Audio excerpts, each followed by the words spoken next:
Olá, companheiros e amigos.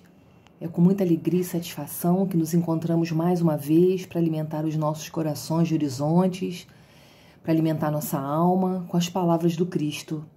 Nesse momento, nós refletiremos sobre o texto da multiplicação dos pães e o nosso estudo será conduzido pela prata da casa, nossa amiga, companheira de tarefa, Angélica Guedes.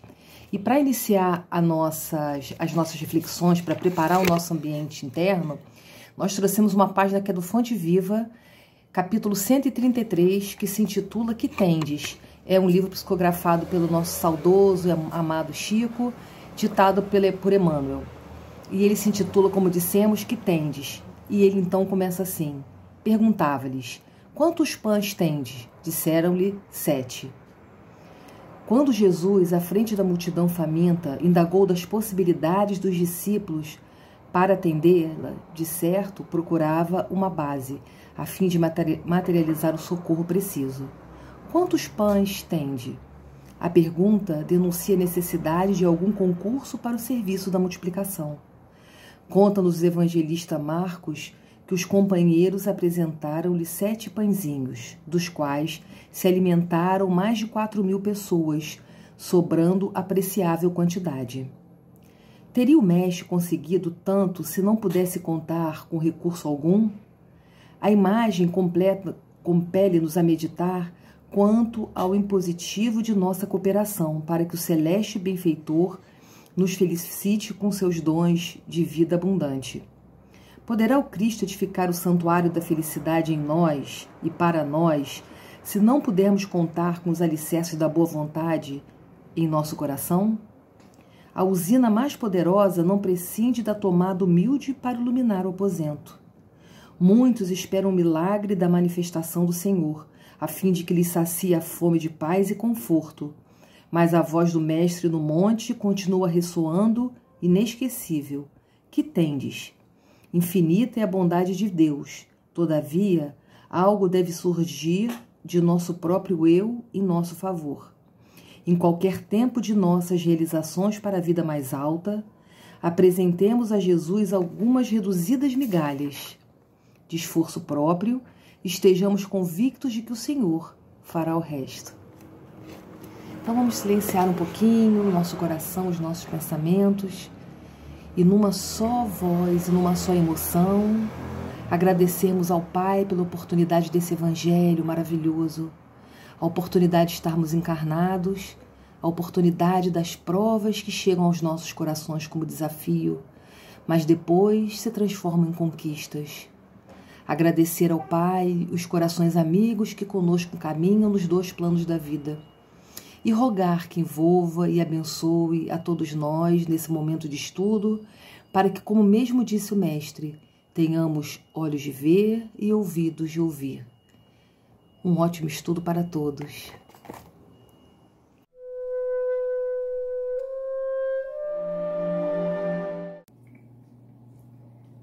Olá a todos. O nosso assunto de estudo de hoje é um dos chamados milagres de Jesus, muito conhecido. E é o único desses milagres que está citado nos 4 evangelhos, o que denota a sua importância. Então, nós vamos refletir hoje sobre o significado e importância dessa passagem e como é que a doutrina espírita pode nos ajudar a entendê-la melhor. Além disso, nos evangelhos de Mateus e Marcos, existem 2 passagens de multiplicação dos pães. Por que será? E também vamos refletir sobre as lições que a gente pode retirar desta passagem para a nossa vida. Então vamos lá. Vamos primeiro falar sobre o contexto desse episódio. Jesus estava na Galileia, ao norte da Terra Santa, região onde fez mais ensinamentos e curas.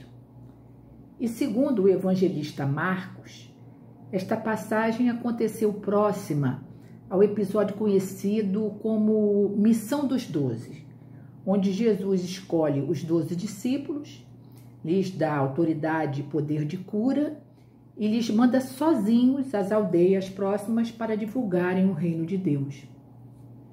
Então os 12 discípulos retornam da missão e Jesus se retira num barco com eles para um lugar deserto perto da cidade de Betsaida, lá na Galileia.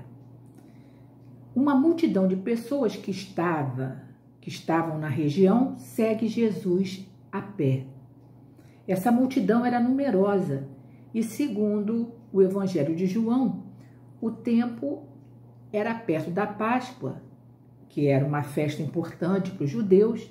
Então havia muitas pessoas passando por aquela região em direção a Jerusalém. Isso explica o grande número de pessoas. Quando Jesus chega ao local para onde ele se retirou, a multidão já estava lá o esperando. Então vamos rememorar a passagem e nós vamos tomar como base o relato no Evangelho de Mateus. Jesus vê a multidão e tem compaixão e começa a curar seus enfermos. Ao entardecer, os discípulos alertam Jesus sobre o avanço da hora e o fato de eles estarem numa região isolada.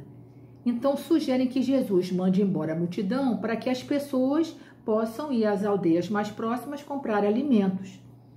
E Jesus responde: dai-lhes vós mesmos de comer.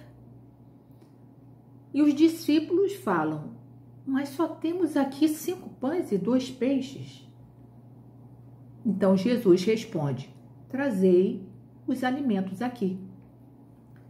Jesus então ordena que a multidão sente na grama, abençoa o alimento, parte os pães e dá aos discípulos para que eles os distribuam para a multidão. Todos comeram e ficaram saciados. E eram 5.000 homens, fora as mulheres e crianças. E ao final, os discípulos recolheram o que sobrou e encheram 12 cestos. Então essa passagem nos fala de quê? Nos fala de alimento, nos fala de fome, de carência, de escassez, que foi seguida de saciedade e abundância. Que alimento seria esse? Que fome e saciedade seriam essas? Então, relembrando o início da nossa passagem, Jesus decide se recolher com seus discípulos para um lugar deserto. Eles vão de barco para esse lugar e a multidão vinda de todas as cidades o segue a pé. E a multidão já estava lá quando Jesus chegou. Essa multidão seguia Jesus porque procurava algo, estava carente de alguma coisa. E segundo Mateus, Jesus vê a multidão e tem compaixão. Por que foi que Jesus sentiu compaixão daquela multidão logo de início? No Evangelho de Marcos é explicado. Jesus sentiu compaixão porque aquelas pessoas eram como ovelhas sem pastor, sem rumo, sem proteção.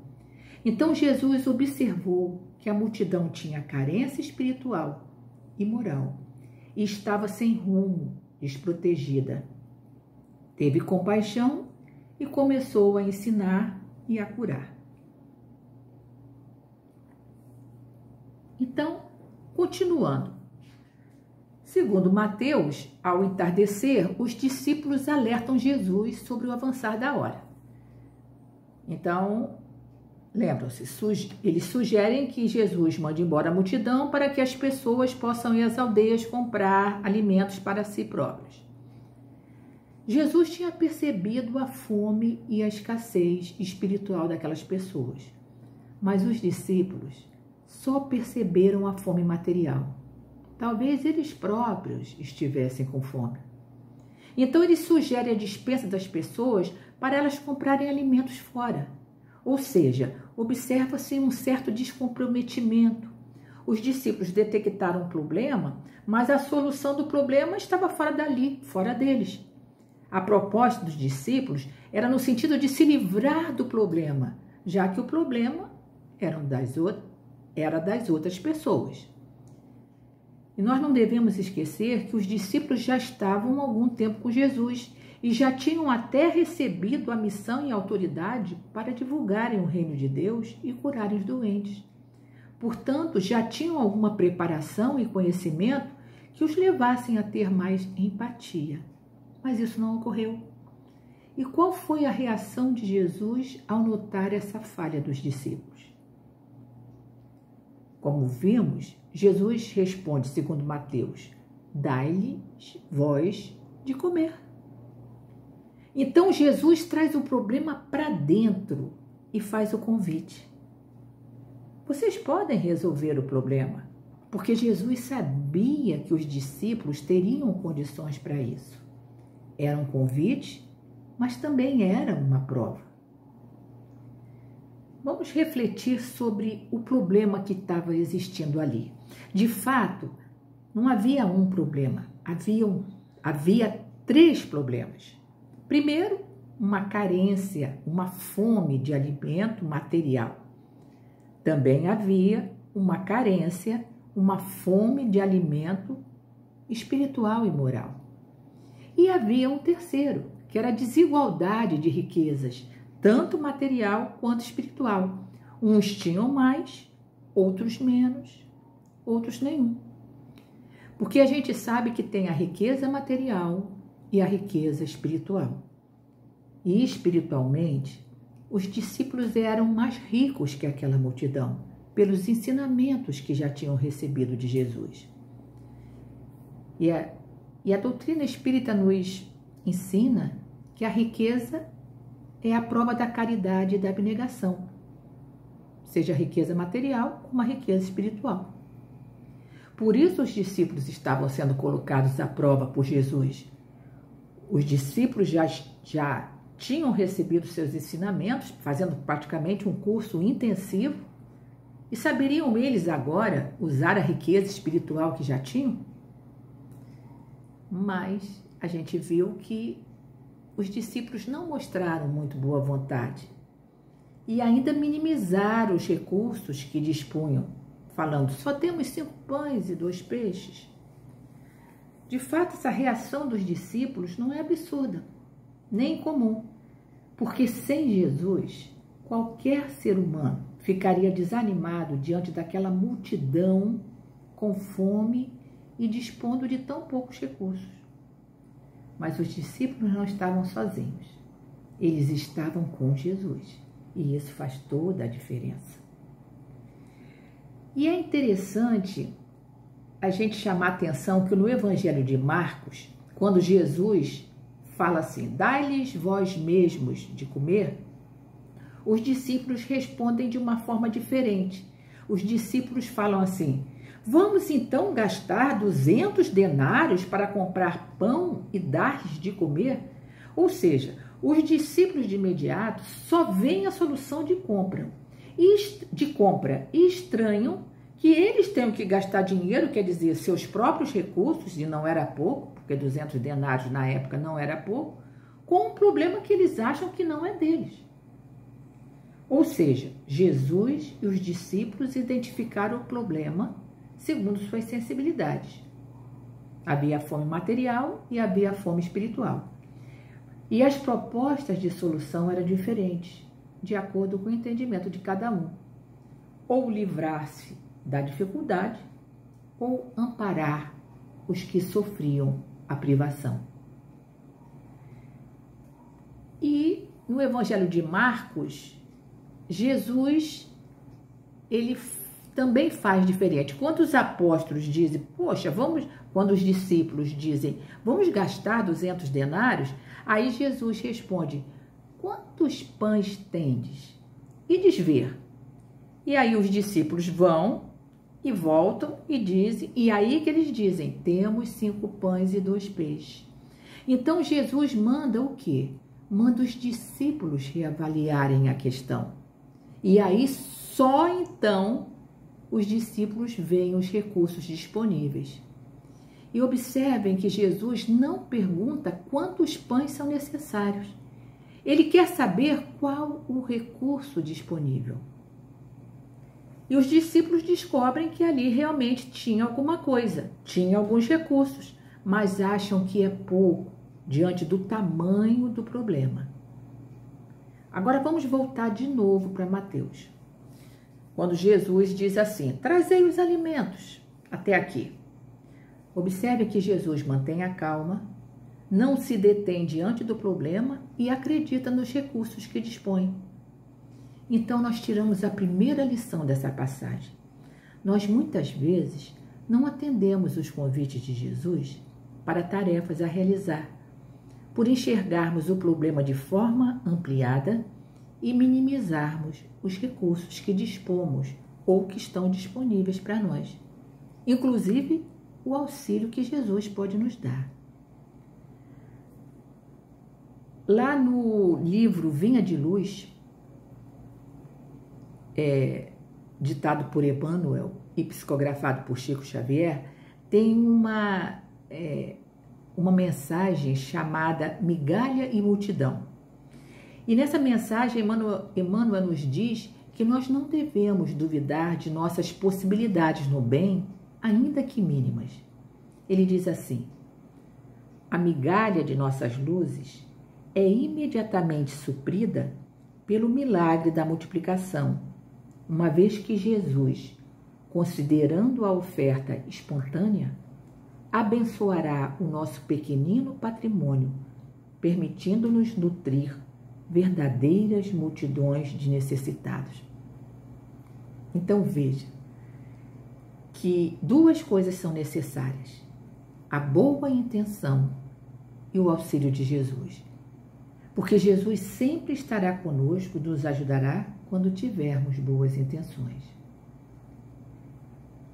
Vamos seguir com a nossa passagem. Como é que o problema foi resolvido? Em Marcos, nos evangelhos de Marcos e de Lucas, Jesus ordena para que os discípulos façam com que a multidão se sente em grupos na grama. E em Mateus, Marcos e Lucas, a distribuição do alimento se dá através dos discípulos. Então, nós temos uma sequência.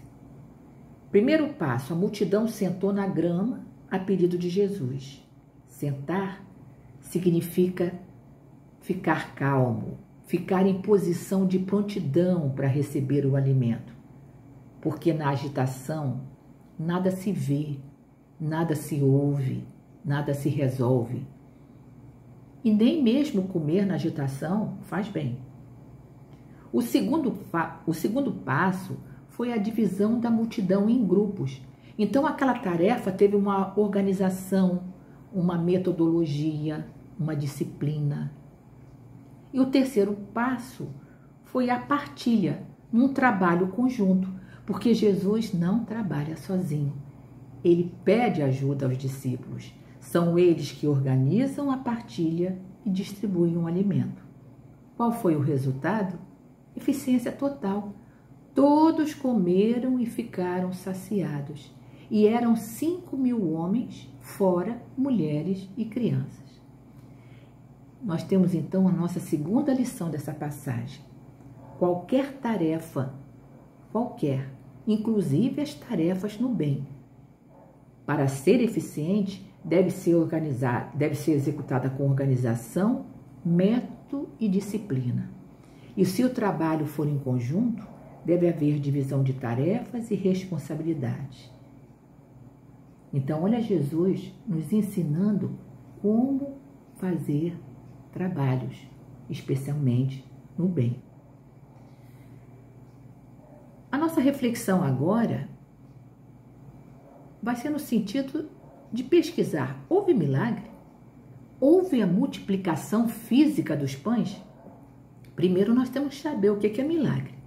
Para muitos, milagre é algo sobrenatural, é o que está acima ou contra as leis da natureza, algo que não pode ser explicado pelas ciências humanas. Mas será que as ciências humanas conhecem todas as leis da natureza? A gente sabe que não. A doutrina espírita trouxe ao conhecimento do ser humano leis que não eram conhecidas. Para os judeus antigos, milagre não tinha nada a ver com as leis da natureza, até porque era um povo muito primitivo, então não havia distinção de coisas naturais e sobrenaturais. Milagres para aquele povo eram prodígios, eram maravilhas, eram sinais de Deus, manifestações de Deus. Bom, e na passagem, um dos problemas era a fome do corpo e a falta do alimento material, como nós vimos. Pela doutrina espírita, a gente já sabe que Jesus, com seus conhecimentos e poderes, poderia naturalmente materializar novos pães e peixes, multiplicando os recursos iniciais disponíveis. E isso não seria nada extraordinário, não seria nenhum milagre. Trata-se de poderes próprios do espírito. Há médios que realizam materializações e a doutrina explica como que esse processo funciona. A materialização não era algo inédito naquela época, inclusive. Há uma passagem no Antigo Testamento, bem antes de Jesus, em que o profeta chamado Eliseu alimentou 100 pessoas com 20 pães de cevada. Está lá no segundo livro dos Reis, no capítulo 4. Jesus não tinha o objetivo de fazer milagres, nem de mostrar seus poderes, nem de se autopromover. Os chamados milagres que fez, pelos poderes próprios dos espíritos como ele, eram apenas uma forma de chamar a atenção das pessoas para os seus ensinamentos. Então, sobre os 5 pães e 2 peixes disponíveis, numa multidão de mais de 5.000 pessoas, a gente pode pensar, não é muito provável que, considerando esse número de pessoas, 5.000, só houvesse aquela pequena quantidade de alimentos. Segundo o Evangelho de Mateus, existiam crianças no local. Então as famílias sairiam de casa sem nenhuma provisão? Além disso, era costume da época fazer longas caminhadas. E, portanto, as pessoas, pelo menos a maior parte, deveriam estar prevenidas, porque quando saíam, quase sempre haveria necessidade de alimentação no meio do caminho. É possível também que, tendo em vista o tamanho da multidão, essa pequena quantidade de 5 pães e 2 peixes fosse aquela detectada pelos discípulos numa primeira pesquisa. E também é muito possível que várias pessoas não estivessem dispostas, num primeiro momento, a dividir o que traziam consigo e, por isso, omitiram a informação de que possuíam algo. Então, a gente não pode deixar de considerar uma outra hipótese, além da materialização, para a solução adotada para aquele problema da fome material daquele povo. Com a organização da multidão em grupos, é possível que se tenha descoberto muito mais do que os 5 pães e 2 peixes iniciais. Porque tem muita gente que não se previne, mas tem muita gente precavida e até gente que peca pelo excesso. Além disso, muitas das pessoas que não estivessem inicialmente dispostas a compartilhar por egoísmo, por avareza, poderiam ter mudado de ideia pela proximidade com as outras pessoas quando sentaram-se em grupos. Porque fica difícil, né? Você olhar o outro com fome. Talvez essa divisão em grupos tenha justamente sido pedida por Jesus para aproximar e sensibilizar as pessoas para esse gesto de solidariedade e fraternidade. Então, aquela quantidade inicial de alimento poderia muito bem ter se multiplicado em muito mais, não necessariamente pela materialização, mas pela organização adequada da tarefa e pelo espírito de fraternidade e solidariedade que surgiu quando a desigualdade e a fome ficaram visíveis, estimulando as pessoas a dividirem o que tinham. Porque se a gente observar bem, a palavra multiplicação não aparece nenhuma vez no relato. de qualquer dos evangelistas. Mas a divisão, a partilha dos alimentos fica muito clara. Nós aprendemos na escola que a divisão é a operação inversa da multiplicação. Ou se multiplica ou se divide. Jesus mostra a divisão e a multiplicação trabalhando em conjunto, porque a divisão dos alimentos com o espírito de solidariedade e fraternidade tem o poder de multiplicar o pouco que cada um tem. Olha que bonito, gente. Então, se houve um milagre, este milagre foi a transformação da fome e escassez material em saciedade e abundância, apesar do grande número de pessoas. E a solução envolveu a todos: Jesus, discípulos, multidão, cada um fazendo a sua parte, de forma dirigida e organizada, e dentro de um espírito comum, de fraternidade e solidariedade. Então, terceira lição. A passagem mostra a necessidade e a importância de se partilhar o que tem, mesmo que seja pouco, porque no compartilhamento, o pouco de cada um se transforma em muito e no bastante para todos.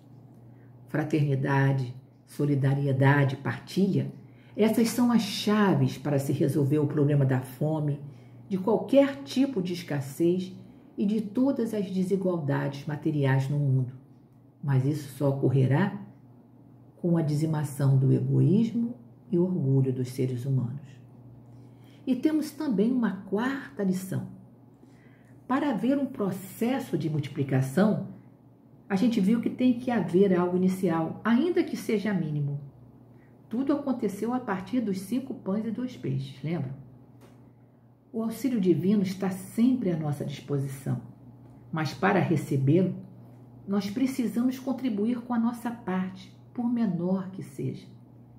Nem Jesus, com todos os seus poderes de espírito puro, poderia fazer qualquer coisa naquela ocasião se não houvesse algum recurso inicial. Nós sempre somos atendidos nos nossos pedidos de alguma forma, mas desde que estejamos dispostos a contribuir com as nossas migalhas, a fazer a nossa parte, a fazer algum esforço e dar o melhor de nós mesmos, mesmo que este melhor seja muito diminuto. E qual é o significado e a importância dessa passagem? A maioria das pessoas se prende tanto na parte da multiplicação física dos pães que não consegue refletir sobre o que mais Jesus quis demonstrar neste episódio. E para a gente entender o significado dessa passagem, nós temos que recorrer ao Evangelho de João. Porque lá no capítulo 6, o Evangelho de João termina o relato da multiplicação dos pães assim. As pessoas vendo o sinal, se lembra do milagre, né? Vendo o sinal que ele praticou, Jesus, disseram: este é verdadeiramente o profeta que havia de vir ao mundo. Então, algumas pessoas entenderam a mensagem de Jesus. E diz ainda que uma parte daquelas pessoas queriam fazê-lo rei. Então, Jesus retirou-se para ficar só. Agora, por que aquelas pessoas queriam fazer de Jesus seu rei? Bom, vamos ver. João continua o seu relato e faz menção a acontecimentos importantes que ocorreram no dia seguinte à multiplicação dos pães e que tem relação com esse episódio. No dia seguinte, segundo João, a multidão que participou da multiplicação dos pães continuou seguindo Jesus até Cafarnaum. E quando o encontraram, perguntaram: Rabi, quando é que aqui chegaste? Então Jesus respondeu: percebam, na verdade, vos digo que me procurais, não porque vistes sinais, mas porque comestes dos pães e ficaram saciados. Então, parte daquelas pessoas não entenderam a mensagem de Jesus no dia anterior.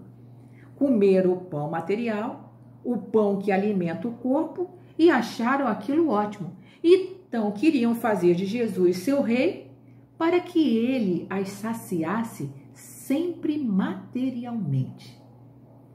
E Jesus, então, continua a sua fala para a multidão, fazendo-se bem claro.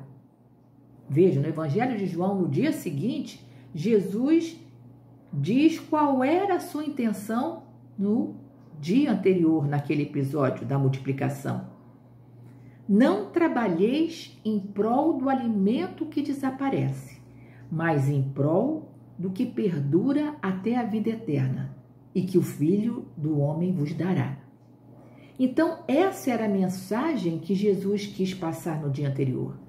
Apresentar lado a lado o alimento material e espiritual e alertar que as coisas espirituais devem ser privilegiadas em relação às coisas materiais. Porque, afinal, como a doutrina espírita nos esclarece, nós somos espíritos e estamos aqui na Terra e neste corpo de passagem. Isso é uma dificuldade de entendimento hoje. Imaginem há 2000 anos atrás. É o chamado apego. Apego à vida material. Então eram de duas naturezas os pães que Jesus ofertou à multidão que seguia seus passos. O pão para o corpo e o pão para a alma. Porque o homem precisa desses dois alimentos, do corpo e alimento da alma. Mas Jesus estava mais empenhado que a multidão, inclusive seus discípulos, compreendessem o verdadeiro sentido e a importância do alimento espiritual. Ali havia 5 pães e 2 peixes. E tudo isso tem uma simbologia. E Jesus dá mais ênfase no pão do que no peixe. Vamos ver que simbologia é essa e por que essa ênfase de Jesus no pão. O pão simboliza o alimento espiritual, que são os ensinamentos de Jesus. E por que essa quantidade inicial de 5 pães? Esses 5 pães, eles representavam o Pentateuco judaico, os primeiros 5 livros do Antigo Testamento. Porque nesses 5 livros estava toda a lei de Moisés, que era o alimento da alma do povo judeu até então. E para ver a multiplicação dos ensinamentos, era preciso que se tivesse algo para iniciar o processo, como a gente viu. Tanto é que Jesus disse: eu não vim destruir a lei, porque a lei de Moisés foi a base dos ensinamentos de Jesus. Ele veio adaptá-la e retirar aquilo que não fazia parte da lei de Deus. E o peixe? O que era esse peixe? Que simbolismo tem o peixe? O peixe vem da água, e água é elemento material. Então, o peixe simboliza o alimento espiritual, o alimento material. O pão simboliza o alimento espiritual e o peixe simboliza o alimento material para o corpo, porque é preciso alimentar o espírito e o corpo. E havia mais pão do que peixe, 5 pães e 2 peixes, porque nós somos espíritos na essência.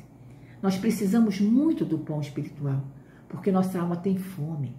Nossa alma tem fome de esperança, tem fome de amor, tem fome de justiça. Além do mais, observe que 5 pães mais 2 peixes são 7 alimentos. E esse número 7 na Bíblia tem um significado especial. Sempre quando aparece o 7, significa que aquilo a que ele está se referindo está perfeito, está completo. Ou seja, nada falta ou nada pode ser acrescentado. Então, 5 pães e 2 peixes é a perfeição no que tange aos alimentos disponíveis. Então, os pães e peixes distribuídos alimentaram e saciaram a fome daquelas pessoas, do corpo e do espírito. Mas nós chamamos a atenção que foram os discípulos que organizaram e fizeram a partilha. Mas antes, todo o alimento espiritual e material, os pães e os peixes, foi abençoado por Jesus. Porque Jesus guiou todo o processo. E segundo Marcos e Lucas, os discípulos, durante a partilha, eles tinham que retornar até Jesus para se reabastecerem, para continuarem distribuindo os alimentos. E a gente sabe que isso faz sentido, porque nós somos fracos e limitados. E nós precisamos sempre retornar a Jesus para ganharmos força e coragem para continuarmos fazendo adequadamente as nossas tarefas. Mas essa passagem tem outro significado ainda mais importante. Segundo João, no seu evangelho, Jesus continua falando à multidão naquele dia seguinte. Jesus fala assim: eu sou o pão da vida que desceu do céu. Quem comer desse pão viverá para a eternidade. Então Jesus diz: eu sou o pão da vida. Por que Jesus usa o pão como símbolo do alimento? O pão era um alimento básico para os judeus.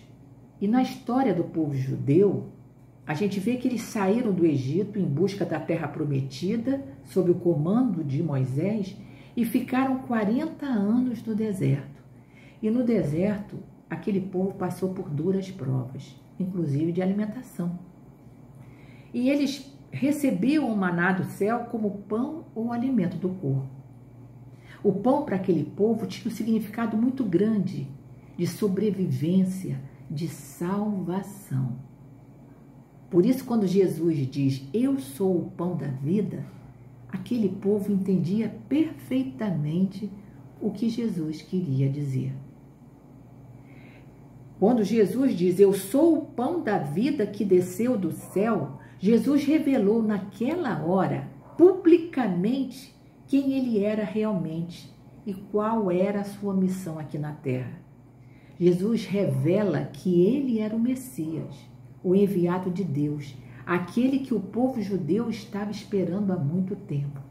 E dali em diante, dessa passagem da multiplicação dos pães, Jesus vai fazer uma série de afirmativas relativas a si mesmo e à sua importância na terra. Ele começa a dizer: eu sou a porta, eu sou a ressurreição e a vida, eu sou a videira verdadeira. Então nós podemos concluir a importância da passagem da multiplicação dos pães e por que ela é citada nos 4 evangelhos. Essa passagem, ela revela a missão de Jesus e abre uma nova fase da sua vinda à terra. É uma espécie de divisor de águas, porque a partir dessa passagem, Jesus passa a assumir publicamente a sua condição de Messias e desperta o medo e a ira dos sumos sacerdotes, dos escribas, que vai culminar com seu julgamento, crucificação, morte e ressurreição. A multiplicação dos pães é uma parábola, amigos, onde Jesus compara o alimento do corpo com o alimento da alma.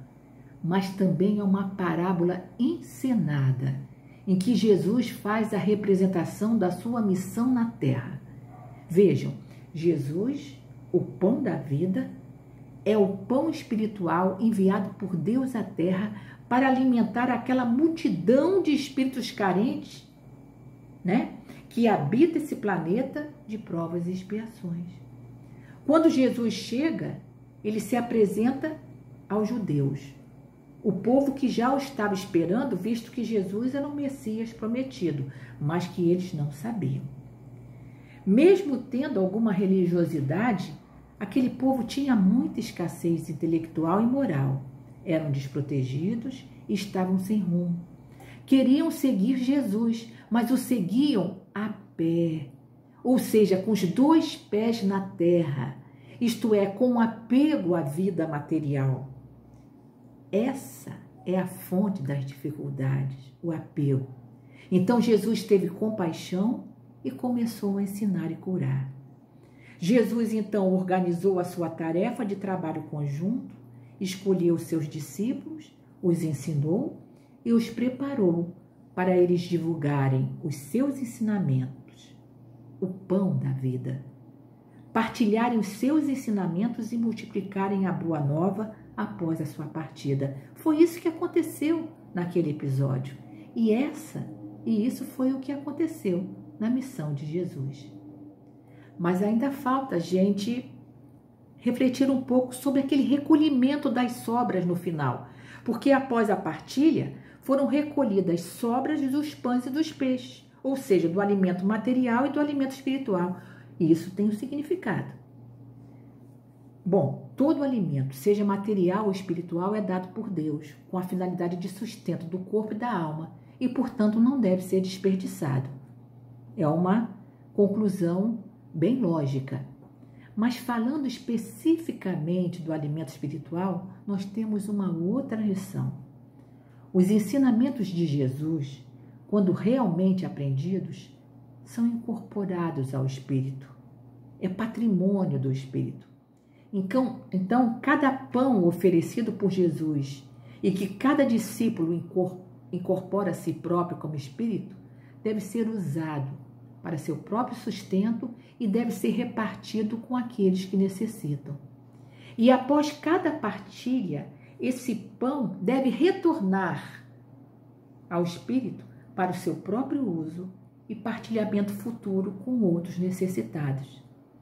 E o recolhimento dessas sobras é cada vez maior, porque, como diz lá no Evangelho de Mateus, no capítulo 13, a quem tem, mais lhe será dado e terá em abundância. Eram 12 discípulos e foram recolhidos 12 cestos, um cesto para cada discípulo. E nós, como discípulos de Jesus, temos sempre que recolher e cuidar dos nossos pães espirituais, o pão da paciência, o pão da tolerância, o pão do amor, o pão da esperança, após as partilhas que fazemos pela vida. Bem como nós devemos ficar sempre de prontidão para partilharmos, para que a gente partilhe novamente esses pães com quem necessite. Mas houve uma segunda multiplicação dos pães, que está citada em Mateus e Marcos, e que parece igual à primeira, mas não é. Há muitas semelhanças. Jesus estava à beira do lago da Galileia, reuniu-se uma grande multidão ao seu redor. Também fala de alimento, escassez, fome, seguida de saciedade e abundância. Há a partilha dos poucos alimentos disponíveis com a mesma metodologia e há um recolhimento das sobras no final. Mas há também diferenças. O fato ocorreu na Galileia, mas em outra região, perto do território de povos pagãos, não judeus. E dessa vez os recursos que tinham disponíveis eram diferentes. Não eram 5 pães e 2 peixes, eram 7 pães e alguns poucos peixinhos, nem disse quanto é. E sobraram, não 12 cestos, sobraram 7 cestos cheios. Mas esses cestos eram maiores do que os da primeira multiplicação. E desta vez comeram 4.000 homens, não 5.000, fora mulheres e crianças.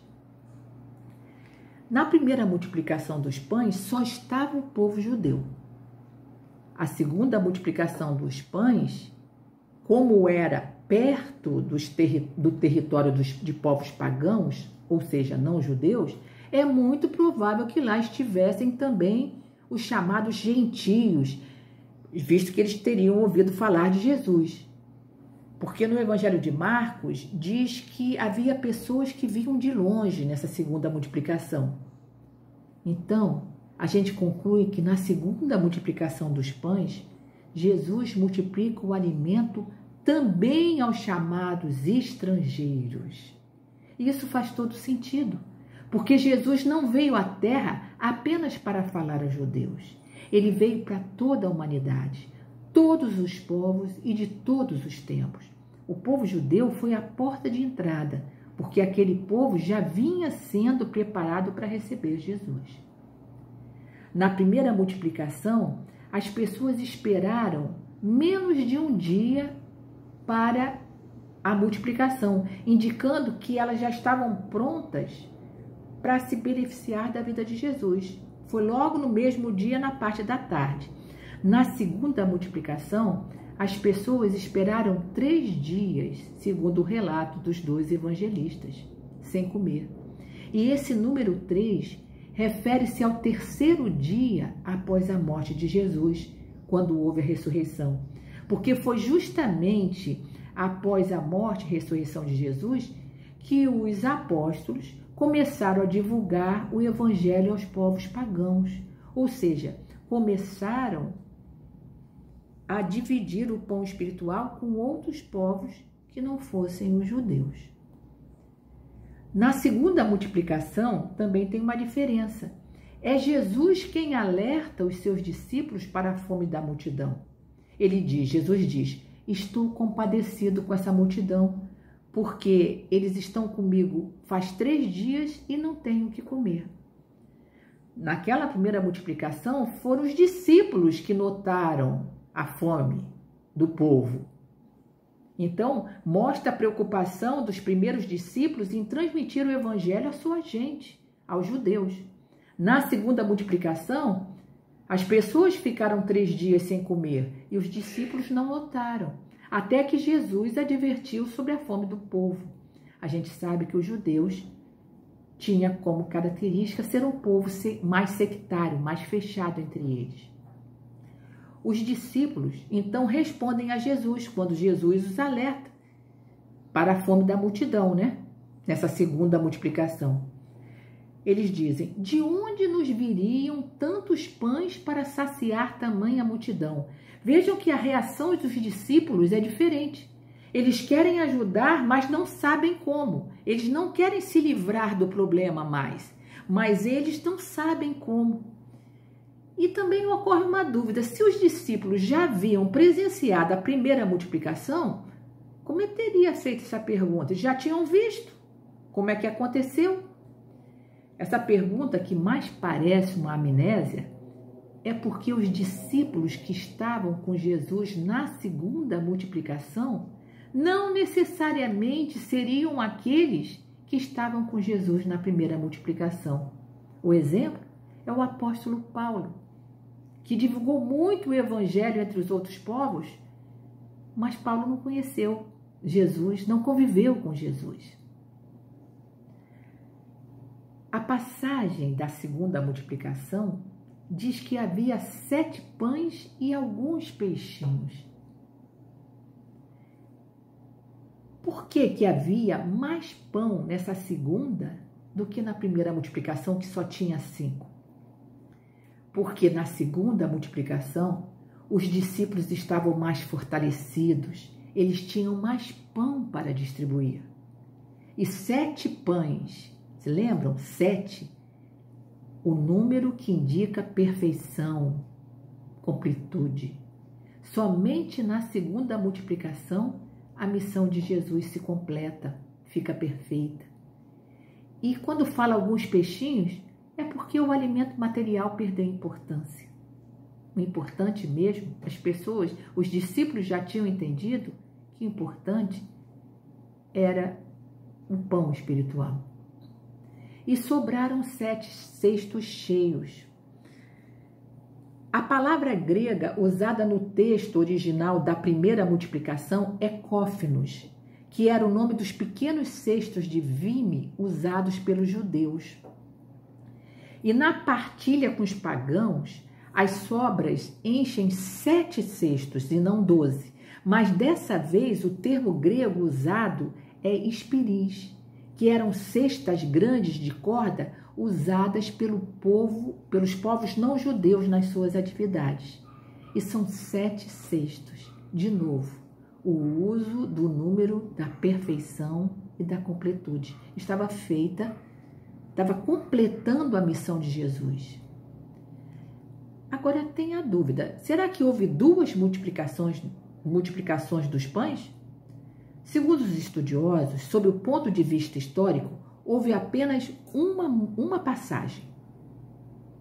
Segundo eles, a comunidade cristã primitiva desdobrou a multiplicação em duas versões, como se fossem dois fatos distintos, para deixar claro que Jesus veio para todos os povos da terra e não só para os judeus. E essa teoria é bem provável, porque toda a Bíblia foi escrita por inspiração divina e a parte histórica tem muito menos valor do que os simbolismos e ensinamentos que traz. Então, a segunda multiplicação é continuação e conclusão da parábola que se iniciou na primeira multiplicação dos pães e que é a representação da vinda e missão de Jesus na terra. Jesus chega e ensina primeiramente o povo judeu, é a primeira multiplicação.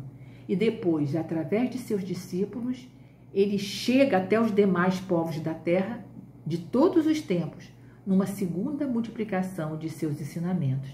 Esta segunda multiplicação simboliza o conjunto de processos que espalharam e ainda espalham os ensinamentos de Jesus pelo mundo. E os estudiosos dizem que os 4.000 homens citados na segunda multiplicação representam as pessoas dos 4 cantos do mundo, do norte, do sul, do leste e oeste. Concluindo nosso estudo, as nossas reflexões de hoje visa ampliar a nossa visão sobre a passagem da multiplicação dos pães, mostrando-a como uma parábola encenada sobre a vida e missão, sobre a vinda e missão de Jesus na terra. Ela é muito significativa, porque ela traz em si toda a essência do cristianismo, daí a sua importância e a razão de estar citada nos 4 evangelhos. E essa passagem nos faz refletir sobre o nosso papel de discípulos de Jesus. Nós somos instrumentos de Jesus para partilhar os seus ensinamentos, o pão da vida. Nós precisamos dele, mas ele precisa de nós. E a gente deixa aqui no final uma mensagem muito oportuna para os nossos tempos, que está lá no livro Fonte Viva, ditada pelo Espírito Emmanuel e psicografada por Chico Xavier. Chama-se No Campo Social. A gente vai ler uma pequena parte. Naquela hora do ensinamento inesquecível, a fome era naturalmente do corpo, vencido de cansaço, mas, ainda e sempre, vemos a multidão, carente de amparo, dominada pela fome de luz e de harmonia, vergastada pelos visíveis azorragues da discórdia e da incompreensão. Os colaboradores de Jesus são chamados não a obscurecê-la com pessimismo, não a perturbá-la com a indisciplina ou a imobilizá-la com o desânimo, mas sim a nutri-la de esclarecimento e paz, fortaleza moral e sublime esperança. Se te encontras diante do povo com anseio de ajudá-lo, se te propões contribuir na regeneração do campo social, não te percas em pregações de rebelião e desespero. Conserva a serenidade e alimenta o próximo com o teu bom exemplo e com a tua boa palavra. Não esqueças a recomendação do Senhor: dai-lhes voz de comer. Fiquem em paz, meus amigos.